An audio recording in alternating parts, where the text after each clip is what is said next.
একটু ফাঁকা দিয়ে দাও, একটু ফাঁকা দিয়ে দাও।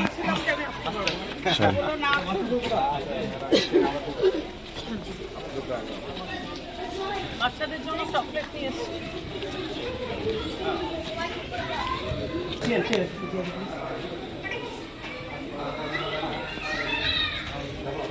আমি জানতো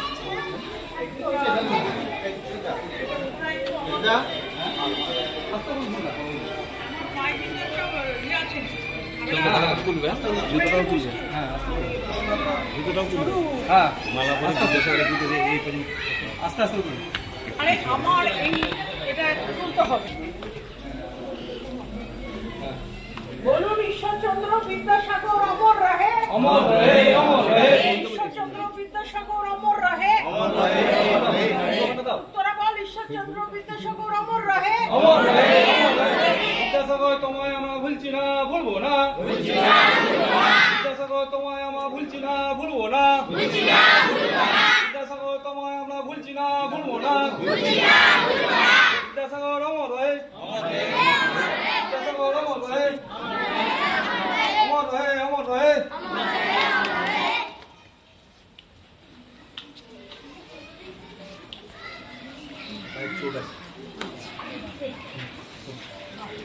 যাদের পায়ে চোট নেই তারা কিন্তু জুতোগুলো ওইখানে রেখে আসুন, যাদের পায়ে চোট নেই।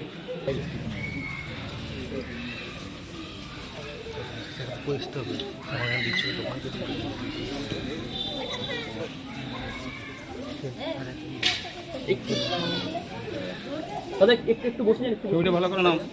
আপনি বসুন। বাসুদা আসুন, বাসুদা আসুন। আমাদের পঞ্চায়েত সমিতির বিরোধী দলনেতা এখন বিরোধী নয়।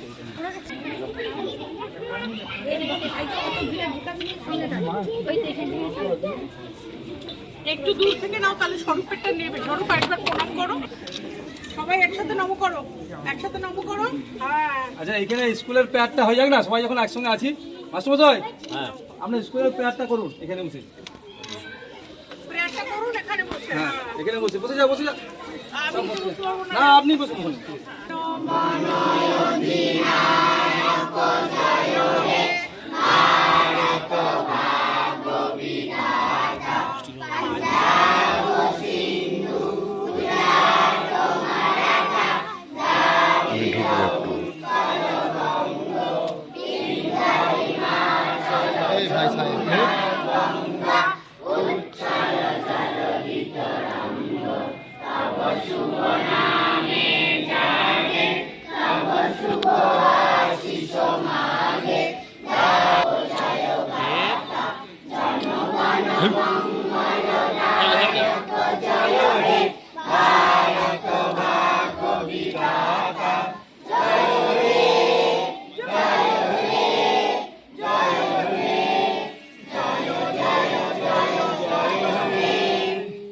স্যার, আপনি ওই ভিতরে সমস্যা একটু মালা দান করে দেন। এটা ইংরেজিতে কোন সাল হলো? 1820। 1820। ঠিক আছে, উনি মারা গেছেন কোন সালে? ইংরেজি 1891। আমাকে এটা তো মুখস্থ। 1891। 71 আচ্ছা, বছর। এই যে ঈশ্বরচন্দ্র বিদ্যাসাগর, বিদ্যাসাগর কি ওনার নাম ছিল না কেউ দিয়েছে? আপনি বলবেন না, কেউ নাম ছিল না দিয়েছে? দিয়েছে। শুধু এগিয়ে যাচ্ছ কেন ওরকম তুমি? মা দেয়নি, মা দেয়নি। বিদ্যাসাগর কে দিয়েছে? বিদ্যাসাগর উপাধি একটা সংস্কৃত কলেজের ডিগ্রি, যেটা একাধিক ব্যক্তি পেয়ে থাকেন। সংস্কৃত কলেজ কলকাতার এটা ঈশ্বরচন্দ্র বিদ্যাসাগরকে বিদ্যাসাগর উপাধি দিয়েছিল, মনে থাকবে? হ্যাঁ, তাহলে ওনার নাম বিদ্যাসাগর ছিল না।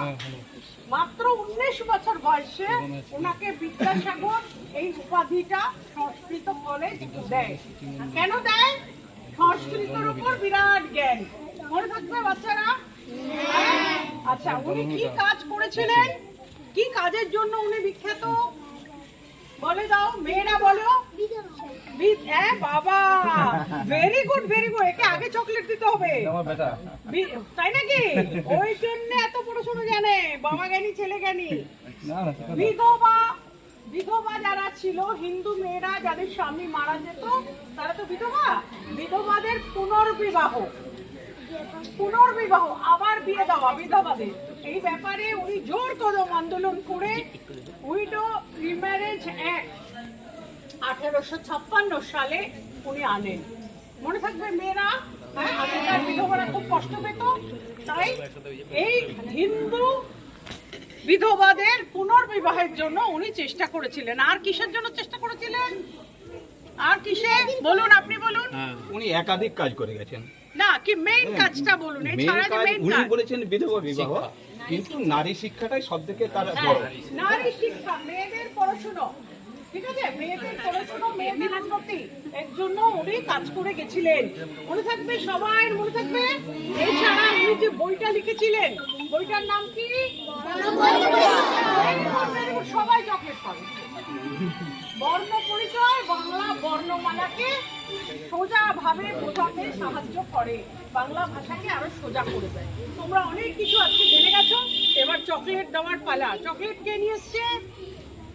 কি চকলেট? বিদ্যাসাগরের কে বলতে পারবে? 14 বছর, এই তো মাস্টারমশাই সব জানেন, ঠিক আছে, মাস্টারমশাই সব জানেন। কেউ কি বলতে পারবে যে ঈশ্বরচন্দ্র বিদ্যাসাগর তার জীবনকালে কোন বিধবাকে বিয়ে করেছিলেন? উনি যে বিবাহ পুনর্বিবাহের কথা বলেছিলেন, না, করেননি। তার কারণ ওনার অনেক ছোটবেলায় বিয়ে হয়ে গেছিল। মনে থাকবে তো? আচ্ছা, এখানকার লেসন শেষ, আমরা এগোই। চলো বাবা, তুমি খুব ভালো বলছো।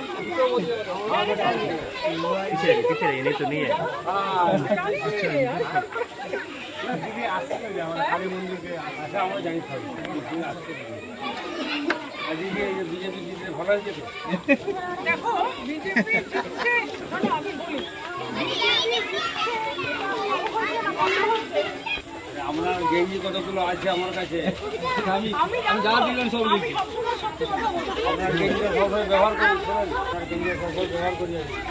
আমি যখন তৃণমূল চলছে, সিপিএমকে, তখন গেঞ্জিটা ব্যবহার করি। আজও করি, এখনো করি। যারা বাচ্চা আছে, আমি বলি, হ্যাঁ, বাচ্চাদের যারা গার্জিয়ান আছেন না, বাচ্চাদের একটুখানি এই আপনাকেও দেখতে পাওয়া যাবে। Okay ma'am. ঈশ্বরচন্দ্র বিদ্যাসাগর অমর রহে, দীনময়ী দেবী অমর রহে, অমর হে, অমর হে, ঈশ্বরচন্দ্র বিদ্যাসাগর অমর রহে, অমর হে, অমর হে, দীনময়ী দেবী অমর রহে। অমর হে, অমর হে। এই ইনার জন্য কিন্তু আজকে বিদ্যাসাগর এতই ভালোবাসতেন স্ত্রীকে যে আজকে আপনারা যা দেখছেন, এই সমাজ সংস্কার, এই শিক্ষা বা যা যা দেখছেন, এটা কিন্তু এই ভালোবাসা থেকেই এসেছে। কি কি পরিদর্শন করলেন, পাশাপাশি হঠাৎ এই পরিকল্পনা? আজকে দীনময়ী দেবী, যিনি আমাদের পণ্ডিত ঈশ্বরচন্দ্র বিদ্যাসাগরের স্ত্রী ছিলেন, তার আজকে মৃত্যু দিবস। আমরা পণ্ডিত ঈশ্বরচন্দ্র বিদ্যাসাগর এবং দীনময়ী দেবীকে সম্মান জানাতে আজকে বীরসিংহ গ্রামে এলাম। শুধু তাই নয়, এই যে স্কুলটা দেখতে পাচ্ছেন, এই স্কুলের মাস্টারমশাই, শিক্ষকরা যে স্নেহ মায়া মমতা দিয়ে বাচ্চাদের লালন পালন করেছেন, বাচ্চাদের যে শিক্ষা দিয়েছেন, বাচ্চাদের দেখতে এলাম, শিক্ষকদের সম্মান জানাতে এলাম। কেননা ঈশ্বরচন্দ্র বিদ্যাসাগর নিজে একজন দার্শনিক ছিলেন, শিক্ষাবিদ ছিলেন। উনি যা যা বলে গেছিলেন তাই নিয়ে একটু প্রশ্ন উত্তর করলাম, বাচ্চারা খুব সুন্দরভাবে জবাব দিল। সুতরাং আমি আজকে খুব ভালো আছি। দিদি, আরেকটা বিষয় যেটা হচ্ছে যে বীরসিংহ গ্রাম থেকে আসার জন্য যে সমস্ত যে পথবাতি বিগত কয়েক বছর আগে করা হয়েছিল, লাগানো হয়েছিল, সেই পথবাতিগুলো একবারে কিন্তু বেহাল অবস্থায় অকেজো হয়ে রয়েছে। রাতের অন্ধকারে কিন্তু অন্ধকার, ঘুটঘুটে অন্ধকার থাকে রাস্তায়। এই নিয়ে কি কোনো পরিকল্পনা থাকছে যাতে কোনো রাস্তা? দেখুন, আমাদের না পুরো বিগত 15 বছরে শুধু এই আপনারা যেগুলো বলছেন সেগুলো ছাড়াও পুরো পশ্চিমবঙ্গ বেহাল অবস্থায় আছে, তাই নয় কি? আপনি পুরো ঘাটালে ঘুরে কোথাও কি ঈশ্বরচন্দ্র বিদ্যাসাগরের একটা খুব বড় স্ট্যাচু বা একটা ধরুন মূর্তি বা একটা পোস্টার দেখতে পেয়েছেন বিগত 15 বছরে? কবি রবি ঠাকুরের দেখতে পেয়েছেন, শরৎচন্দ্র দেখতে পেয়েছেন, আপনারা বঙ্কিমচন্দ্র দেখতে পেয়েছেন, রাজা রামমোহন রায় দেখতে পেয়েছেন, স্বামী বিবেকানন্দ দেখতে পেয়েছেন, রামকৃষ্ণ দেব, মা শারদার দেখতে পেয়েছেন। এখানে শুধু আমরা দেখতে পেতাম মুখ্যমন্ত্রী মমতা বন্দ্যোপাধ্যায়ের ছবি। আজকে যার জন্য পশ্চিমবঙ্গের উন্নয়নমূলক যে প্রকল্পগুলো সেগুলো শুধুমাত্র শিল্পন্যাসেই সীমিত থেকে গেছে, কোথাও কিন্তু কোনো উন্নয়ন প্রকৃতপক্ষে হয়নি। আজকে আশা করছি যে নতুন সরকার ধরবেন এবং এটা ঋষি মনীষীদের জায়গা, তাদের যে জন্মস্থান, তাদের যেখানে তারা ধ্যান করতেন, যেখানে উন্নয়নমূলক কাজ করে গেছেন বা সমাজসেবা কাজ করে গেছেন, সেখানে আস্তে আস্তে তাদের শুধুমাত্র স্ট্যাচু তৈরি হবে তা নয়, তাদের বিষয় ছাত্রদের পড়ানো হবে এবং বাংলার যুব সমাজ জানবে যে তারা কারা ছিলেন, তারাই তো মার্গদর্শন করে গেছেন, সেই পথেই তো বাচ্চাদের হাঁটতে হবে। কিন্তু বাচ্চাদের পাঠ্যপুস্তকে বা বাচ্চাদের সঙ্গে রীতিমতো এই বিষয়গুলো যদি চর্চার মধ্যে না আনা যায় তাহলে তো বাচ্চারা জানবেন না। তো আজকে আমার সেই জন্যই মূলত আশা, ভাই স্বরূপ রয়েছেন, স্বরূপ দীর্ঘদিন ধরে ঘাটালে কাজ করছেন এবং এই ইনস্টিটিউশনের সাথে ওতপ্রোতভাবে জড়িত। আজকে আমরা এখানে দুজনে মিলে এসেছি এবং দেখে গেলাম, সরকারকে জানাবো কি অবস্থা।